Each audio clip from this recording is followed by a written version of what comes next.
Reporte 100.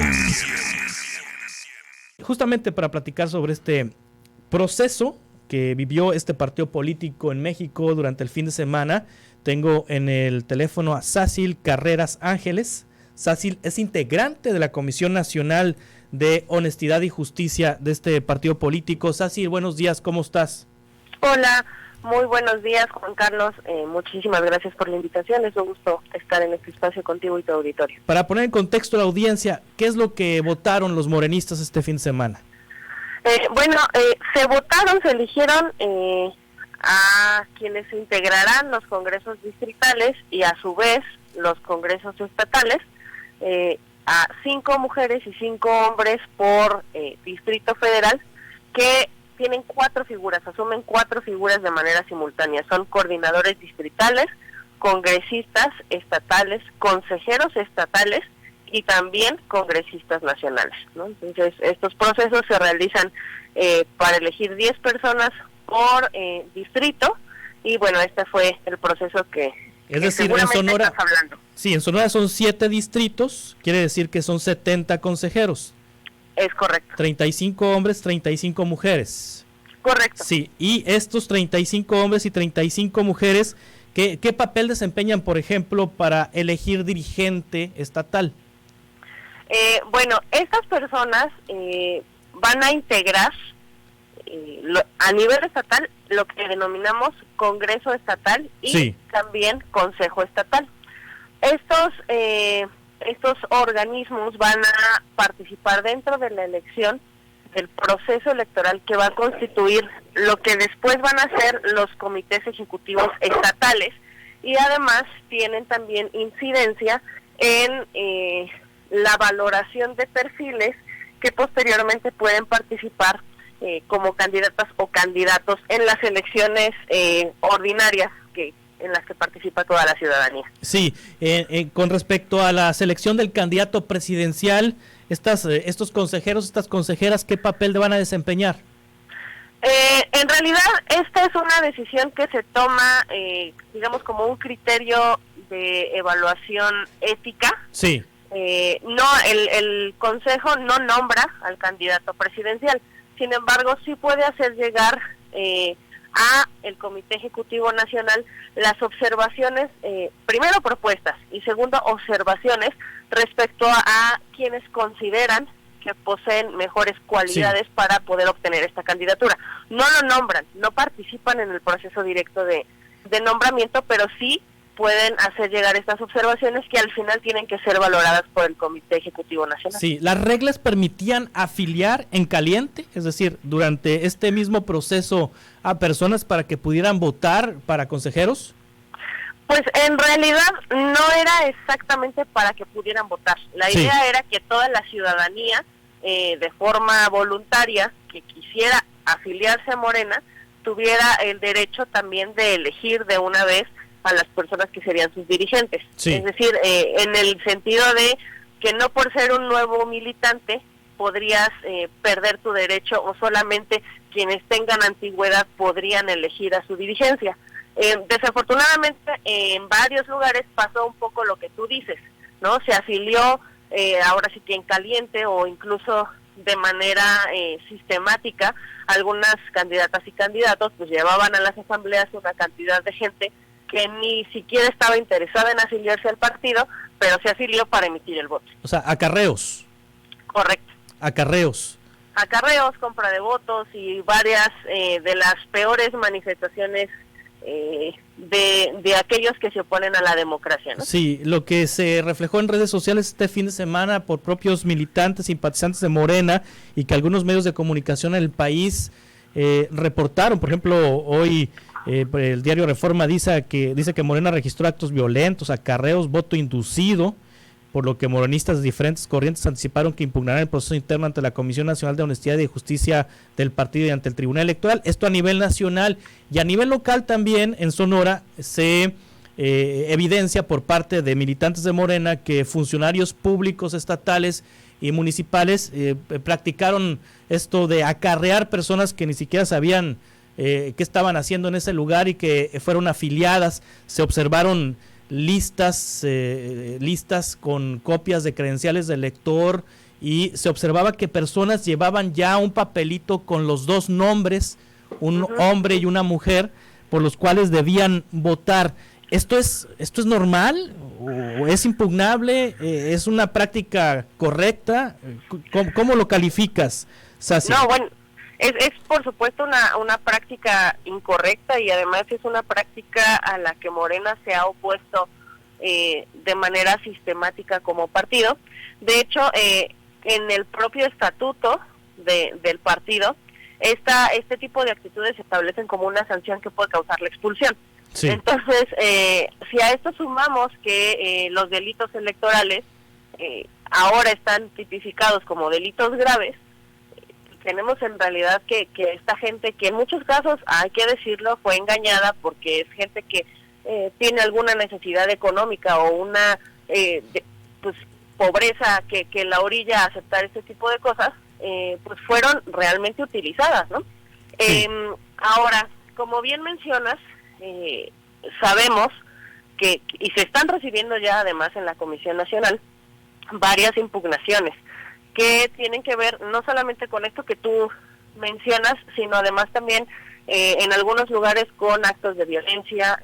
Por ejemplo, en el distrito en el que yo participé, en Ciudad de México, ni siquiera tenemos resultados, porque las urnas se abrieron, salieron volando los papeles, y al final del día nunca tuvimos claridad de qué pasó con la papelería electoral. No sabemos dónde está. Sí. Entonces, todo este tipo de situaciones son sancionables. Seguramente va a haber un proceso no solo de impugnación, sino que además también esto, y es importante porque a veces la ciudadanía piensa que como es un tema partidista, se queda solamente a nivel del partido, pero sobre este tipo de procesos se pueden interponer denuncias ante la Fiscalía Especializada para Delitos Electorales. Este tipo de casos pueden impugnarse y llegar incluso a la Sala Superior del Tribunal Electoral, en donde por supuesto que no resuelven, o sea, sí en consideración del estatuto, pero además también aplican el marco normativo nacional. Entonces estamos hablando de que en los casos más graves y en los que se tienen incluso nombres y evidencias de videos y fotos, pues hasta podría haber detenciones con base en la violación a la norma electoral. ¿Y por qué los dirigentes dicen que fue un proceso exitoso, democrático, participativo? De hecho, hasta el presidente López Obrador ha celebrado esta mañana la participación de más de 2,5 millones de personas. Sí reconoce que hubo irregularidades, pero que no fue la constante. Es decir, las dirigencias están celebrando el proceso, y hay reportes de algunos distritos donde hubo problemáticas. ¿Por qué celebran las dirigencias? Yo creo que se hace a raíz de que tenemos dos perspectivas distintas. Sí. La primera es la que tú mencionas de la dirigencia, que contempla el panorama general. Es decir, a nivel general, estos hechos que estamos discutiendo no fueron la norma. Sí hubo, y por ejemplo, no sé qué habrá pasado allá en donde están ustedes, pero acá hubo distritos en los cuales las asambleas fueron ejemplares. O sea, llegaba la gente formada, votabas, no hubo coacción del voto, emitió su voto libremente. Lo mismo se replica en toda la República. Sí. Entonces, mayoritariamente el proceso fue exitoso. Ahora, yo tengo, digamos, la versión que me permite ver el panorama más concreto y, digamos, microscópico, que es el de las quejas que se están recibiendo, ¿no? Sí. Que corresponde al otro porcentaje, que si bien es real y que tuvo casos graves, también es minoritario. Sí, de los 300 distritos, ¿hay alguna estimación de que pudieran anularse elecciones? Yo creo que de los 300 distritos, me parece que habrá posibilidades en muy pocos.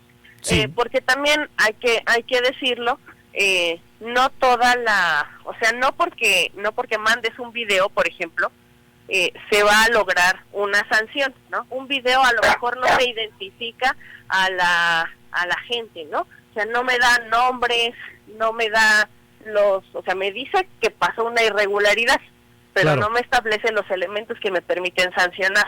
Esto va a pasar en varios casos, porque tendremos muchos videos o muchas fotografías que no nos dan la información concreta que te establece la ley para emitir una sanción. Sí, si se anula un número específico de distritos, ¿se anula toda la elección? No, fíjate que esto es una cuestión que tendrá que analizar la propia Comisión Nacional. Sí. A diferencia de este planteamiento que tú me haces, que funciona y opera en las elecciones constitucionales. Exacto. No es un planteamiento que esté en el estatuto de Morena. Sí. No es una norma que se haya definido previamente. Sin embargo, y justamente volvemos como a las funciones de los órganos que ahora se integran, el actual Consejo Nacional tendrá que sesionar en su caso para establecer una norma o un criterio que permita transitar y en todo caso definir si este podría ser el caso. Pero eso tendrá que ser una decisión ya del Consejo Nacional, que es el máximo órgano de Morena, porque como te digo, este planteamiento no está contemplado en el Estatuto. ¿Podían participar funcionarios públicos que pertenezcan a Morena en este proceso? Podían participar, sí, para empezar, para ratificar su afiliación, ¿no? Sí. En segundo lugar, podían participar también para integrar el Consejo Nacional bajo la estricta observancia de lo que la ley les impone, es decir, no hacer uso de recursos públicos, no hacer proselitismo partidista dentro del horario laboral. Lo que sí es que en caso de que decidan entrar a un órgano ejecutivo, es decir, que además de esto quieran contender por la dirección, la secretaría o alguna de las carteras de los comités estatales o del Comité Nacional, tendrían que renunciar al cargo. Sí, es decir, no pueden ser funcionarios y también dirigentes partidistas. Es correcto. E integrantes de comités partidistas. Sacil Carreras, integrante de la Comisión Nacional de Honestidad y Justicia. Finalmente, en el caso de Sonora, toca dirigente mujer. De entre los 70 consejeros y particularmente de entre las 35 consejeras que se eligieron este fin de semana en Sonora, ¿saldrá entonces el nombre de la nueva dirigente estatal de Morena? ¿Es correcto? De ella, o sea, el nombre que tienen se va, o sea, es decir, el género mujer tiene que presidir el Comité Ejecutivo Estatal. Exacto. Y el proceso de elección del Comité Ejecutivo Estatal es otro. Sí. Este fue para el Consejo Nacional. Sin embargo, lo ideal es que, por ejemplo, si el género que tiene Sonora para el Comité Ejecutivo Estatal es mujer, lo ideal sería que para el Consejo Estatal sea hombre. La idea es equiparar, que sea, digamos, sí, un tema de distribución de géneros transversal, ¿no? Sí, pero para ser Entonces, dirigente estatal del partido, ¿se necesita ser consejera? No. O sea, no se limita a estos 35 nombres entonces.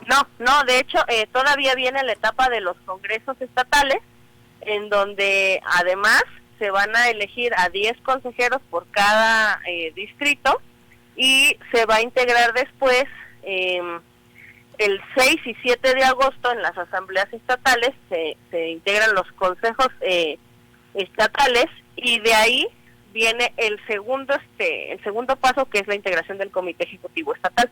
Pero puede participar cualquier persona siendo militante, y no es necesario que sean consejeros. Sí, entonces, consejeras elegidas, consejeros elegidos, si ocupan un cargo público, tienen que renunciar a él. Los integrantes no, porque el Consejo no, el Consejo Nacional y el estatal es un órgano, sí, digamos, directivo, pero sí, no ejecutor, no ejecuta. Ah, bien. Los ejecutores son los comités ejecutivos estatales, ¿no? Entonces, para hacer, por ejemplo, si alguno de los electos u otra persona más que no haya sido electa, pero que sea servidora pública, quieren participar en la integración de los comités ejecutivos estatales, ahí se tendrán que renunciar. Así, Podían claro. ser del Consejo Nacional, pero no pueden ser dirigentes estatales. Muy bien. Sácil Carreras, integrante de la Comisión Nacional de Honestidad y Justicia, muchas gracias por explicarnos esto que vivió Morena este fin de semana. No, ¿de qué, Juan Carlos? A ti muchísimas gracias por este espacio y un saludo a los buenos habitantes del estado hermoso de Sonora. Gracias. Reporte 100.